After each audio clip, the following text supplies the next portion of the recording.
Hi hello welcome to GR TV.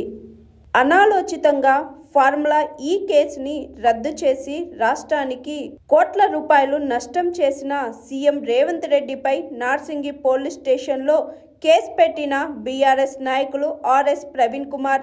దానికి ముందు ఆయన మీడియాతో మాట్లాడారు. ప్రశ్నించింది ఈడీ ఒక 8 గంటలు ప్రశ్నించింది. ఎక్కడ కూడా వాళ్ళు ఈయన జోబిలోకి ఒక పైస వచ్చినట్టుగా నిరూపించలేకపోయారు. అక్కడే వీళ్ళ డొల్లతనం బయటపడ్డది. మరి ఇక్కడ 55 కోట్ల రూపాయలు గత ప్రభుత్వం ఫార్ములాకి పంపించింది. ఎందుకోసం పంపించిండ్రు అది ఎవరు కూడా మాట్లాడతలేరు. ఎవరి కోసం పంపించిండ్రు? ఫార్ములా ఈ ఆర్గనైజేషన్ కు ఏ అగ్రిమెంట్ ద్వారా ఈ 55 కోట్ల రూపాయలు పోయినాయి అనేది ఎవరు కూడా మాట్లాడతలేరు. ఆ విషయం గురించి ఎక్కడ కూడా ముఖ్యమంత్రి పత్రికలకు చెప్తలేడు. అసెంబ్లీలో చర్చకు కూడా సిద్ధం కావడం లేదు ముఖ్యమంత్రి. అడుక్కున్నా కూడా వింటలేడు ముఖ్యమంత్రి. ఇలా ఆ ఫార్ములా ఈ తర్వాత గత ప్రభుత్వము తర్వాత మున్సిపల్ అడ్మినిస్ట్రేషన్ శాఖ ఎంటర్ అయిన tripartite agreement AS next gen company మరి 3 కలిసి చేసిన ట్రైపార్టేట్ అగ్రిమెంట్ లో భాగంగానే ఈ 55 కోట్ల రూపాయలు పంపించి తెలంగాణకు పెద్ద ఎత్తున మొబిలిటీ వ్యాలీ, ఈ రోజు గ్రీన్ ఎనర్జీ అంటున్నాం, ఈ భూమి ఉష్ణోగ్రతలు పెరుగుతున్నాయంటున్నాం, మానవ సమూహాలకు ప్రమాదం వస్తుందని అంటున్నాం. అందులో భాగంగా దేశంలో ఎక్కడ లేని విధంగా తెలంగాణ రాష్ట్రానికి 1000 కోట్ల పెట్టుబడులు తీసుకొచ్చి అందులో మరి మొబిలిటీ వ్యాలీ అంటే ఎలక్ట్రిక్ వాహనాలు ఎక్కడో చైనాలో కాదో తయారు కావాల్సింది, లేకపోతే ఎక్కడో అమెరికాలో కాదు తయారు కావాల్సింది, మా తెలంగాణలో తయారు కావాలని చెప్పి మొబిలిటీ వీక్ అని పెట్టి మరి కేటీఆర్ గారు ఆనాడు 55 కోట్ల రూపాయల పెట్టుబడి పెట్టిండు. ఆయన జోబులో ఒక్క పైసా కూడా రాలేదనేది ప్రభుత్వమే, ఇప్పుడున్న రేవంత్ రెడ్డి ప్రభుత్వమే చెప్తున్నది. ఆ 55 కోట్ల పెట్టుబడి పెట్టి మరి ఒక రేసు ఏర్పాటు చేసి హుసేన్ సాగర్ లో, దాని తర్వాత ఇంకా 4 రేసులకు అగ్రిమెంట్ చేసుకుని డబ్బులు ఇచ్చారు కేటీఆర్ గారు. దానివల్ల 1000 కోట్ల రూపాయల పెట్టుబడి వస్తుందన్న ఆశతోనే అది చేశారు.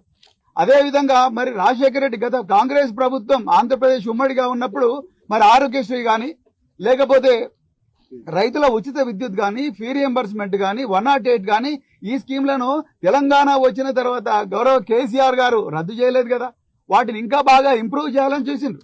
జీనోమ్ వ్యాలీ చంద్రబాబు నాయుడు గారు పెట్టింది, మరి కేసీఆర్ గారు కేటీఆర్ గారు రద్దు చేయలేదు కదా. వాటిని ఇంకా ఇంప్రూవ్ చేసి ఇంకా గొప్ప పాలసీస్ గా తయారు చేసిండ్రు. కానీ అలా రేవంత్ రెడ్డి గారు రాజ్యాంగంలో 3వ షెడ్యూల్ ప్రకారం నేను భయము, పక్షపాతము, అదే విధంగా రాగద్వేషాలకు అతీతంగా రాజ్యాంగబద్ధంగా నేను పాలన చేస్తానని చెప్పి ఆనాడు డిసెంబర్ 6వ తారీఖు నాడు ఎల్బీ స్టేడియంలో వేలాది మంది ప్రజల సాక్షిగా తెలంగాణ ప్రజలు చూస్తుండగా రాజ్యాంగం మీద చేతి పెట్టి ప్రమాణం చేసిండు రేవంత్ రెడ్డి. షెడ్యూల్ 3 రాజ్యాంగంలో ఉన్నది. అది రాగద్వేషాలు అంటే అనురాగం అంతా కూడా ఆయన తమ్ముడు నిన్న బాహాటంగా, నిన్న కాక మొన్న తిరుపతి రెడ్డి నా తమ్ముడు, ఆయన తిరుగుతాడు, ఓపెన్ తిరుగుతాడు, ఆయన తిరిగితే తప్పే ఉన్నదని ఆయన సొంత తమ్ముడు రాజ్యాంగేతర కార్యక్రమాలు లగచెర్లలో రైతుల మీద దౌర్జన్యాలు చేస్తుంటూ కూడా వెనుకేసుకొస్తున్నాడు. అమెరికా పోయి వాళ్ళ బంధువులకు కంపెనీలలో పెట్టుబడులు పెట్టేటట్టుగా చూసిండు. ఇక్కడ వచ్చి అమృత్ రెండర్స్ లో మళ్ళీ వాళ్ళ బంధువులకే ఇస్తున్నాడు. అంటే అదే విధంగా రాఘవ కన్స్ట్రక్షన్స్, ఆయన కేబినెట్ లో ఉండే పొంగులేటి శ్రీనివాసరెడ్డి కొడుకే రాఘవ కన్స్ట్రక్షన్స్ లో డైరెక్టర్, వాళ్ళ భార్య ఇంకొక డైరెక్టర్.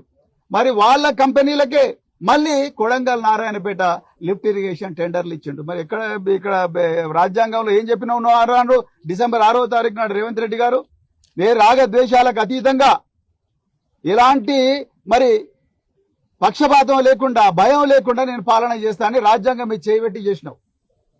మరి ఇవాళ ఏం చేస్తున్నావు? అదే విధంగా ద్వేషము, గత ప్రభుత్వం చేసిన మంచి కార్యక్రమాలను ముందరికి తీసుకుపోవాల్సిన ముఖ్యమంత్రి ఇవాళ గత ప్రభుత్వం 55 కోట్ల రూపాయలు పెట్టి ఒక మొబిలిటీ వ్యాలీ సృష్టించాలని చెప్పేసి ప్లాన్ వేస్తే ఆ 55 కోట్లు ఇవాళ వేస్ట్ అయ్యేటట్టుగా చూసిన ముఖ్యమంత్రి రేవంత్ రెడ్డి. అందుకొరకే నువ్వు 316 బిఎన్ఎస్ ప్రకారం నేరస్తుడైతారు మీరు రేవంత్ రెడ్డి గారు. అదే ఈ రోజు మేము చెప్పాలని వచ్చినాం. ఈ రోజు కేటీఆర్ గారు కాదు ఇందులో నిందితులు, మీరు నిందితులు.